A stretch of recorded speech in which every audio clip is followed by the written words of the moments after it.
Hello, everybody. It's George from Ireland. So, welcome back to my channel. Anyway, people have asked me to do a video about Kamala Harris.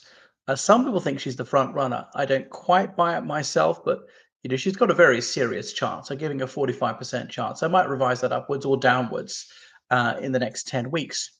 Um, so, supposing Kamala Harris is sworn in as president on the 20th of January, 2025, should be a first a number of ways. The first African American woman to hold that office, the first Asian person to hold that office, first person with a Jamaican father, blah, blah, blah, to hold that office. Anyway, so would she be the first person born in California? No, I think Nixon was actually. And obviously the first woman to hold that office. The United States being almost unique in the Western world and never having been led by a female. So what about her platform? Well, in some ways it is terrifying. The war on children would be intensified. Now you may say this is a state issue, not a federal issue. The president would not be a dictatrix. Well, it is true that she can't order states to say open season on kids, but she does control it within the United States military. And officers provided the mood music, and almost certainly at least one Supreme Court seat would fall vacant due to death or retirement. She would nominate someone who says that children have no right to life if they're in utero. So babies are not human beings. We'd have to consider that ultra violence against the most innocent members of society is entirely permissible, but that murder is a private matter. So you can back off that administering a deadly poison to someone is health care without the consent of that individual. That a vivisection of a human being is health care, that it's about promoting health, to asphyxiate someone to death, and so on. So all that's very, very worrying. She's the first serving vice president to go to an abortion clinic, giving her imprimatur to this sort of cruelty against children. Yeah, we just emboldened the abortionist movement, but choice, I'll call it. So she's crystal clear on that one, because a lot of pro-choicers say, well, there has to be some sort of balance, that babies at some point in the womb become human being. Eventually they acquire human rights when they reach viability or something like that. But no, she is beyond extreme. Beyond 9 months gestational age, that child merits no consideration whatsoever, according to her. She never heard of an abortion that she didn't approve of. Wow. So she thinks it's crazy. I mean, I think the slogan, obviously, by the children's rights movements should be no child unsafe. Leave no child unprotected, right? Leave no child at risk. Try and save every girl and every boy. But what else? Okay, so she's about cannabis. She would like it to be legalized from the federal government, take it off the Controlled Substances Act. Obviously, that's up to Congress. She can only propose. Now, neither the Republican Party or the Democratic Party have ever done that. The minor parties like the Greens and the Libertarians have. But presumably states could still prohibit it, but just like the FBI would be involved. Let me see. So she says that some police departments are too militarized, but now obviously this is a state issue largely. She could do that with the FBI somewhat. Okay. But again, a lot of it is just her providing the mood music, and that sometimes convinces states to do what she wants. She says that obviously climate change is real, and the United States has to do something about it by generating more renewables, by using energy more efficiently. So again, that's up to Congress to pass, but she would sign any pro-environmental legislation.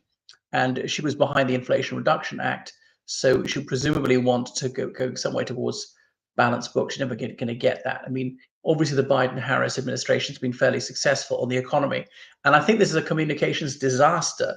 They haven't got that across to people, that unemployment is low, inflation is low and falling. The economic growth has been steady, not spectacular. The stock market's at its highest ever level. I mean, okay, it grows over almost every 4-year period, but still, there would have been no disasters in that regard. The only thing that's been a blot on the escutcheon is Afghanistan, which was Trump's plan, and the alternative was to stay there indefinitely. So let's go on. So yeah, economically, she's kind of quite conventional on this one. No more price gouging. But this is obviously Congress has the power of the purse. She could only propose, but she might get her way. So much would depend: is does she have the Senate and does she have the House of Representatives in the hands of her party? So she wants a more responsible budget, but that's what she says. But other people say, no, no, no, she'd be a high spending president. She would increase the deficit. She can't show us where she's going to cut things. She wants raising tax credits. She wants to increase the minimum wage. But most economists think that must be a good thing because you're not doing it to a ridiculous level. So she was behind the Infrastructure Investment and Jobs Act, which has been a real boost for small and medium-sized enterprises. And a $6,000 tax credit to incomes on medium and low incomes. But again, just has not won the love of middle America as it deserves. She wants some gun control. So obviously the gun nuts would dislike that one. She's kind of a conventional Democrat on that issue. So she would carry on funding and arming Ukraine. But again, obviously, you'd have to get that passed by United States Congress. Sometimes there's money in the kitty over which the president has discretion. So she would continue the Biden line of that. I don't see her intensifying support.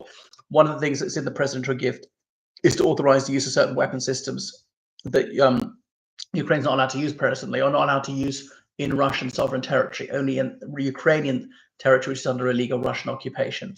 But I mean, she's quite circumspect. Again, I don't think that she would go further on that one. So yeah. She likes the Affordable Health Care Act, but they're not saying too much about it. Okay, and she says that medical debt ought not to be on credit reports because some people have just gone bankrupt from that one. She doesn't support the single-payer healthcare system, something like the UK's NHS. So she wants $40 billion to build a lot of affordable housing. We'll see if that would happen. Okay, and immigration, she says she's a strong border security, but I think this is a weak area for her. And I'm surprised that Trump isn't actually hammering her harder on that one, because this is meant to be her special responsibility, and she manifestly failed. Now, she hasn't said it, but I think she would probably be the sort of person who'll say, okay, all these people, undocumented people, we're going to give you citizenship, some sort of amnesty, which will go down very well with a lot of people who are Democrat inclined, and particularly the Hispanic community. Many of them are fairly recent immigrants. If they didn't come illegally, they'll quite often have friends or relatives who did. But there'll be a backlash amongst the white supremacists. I think that'll probably be a net gain for the Democrats.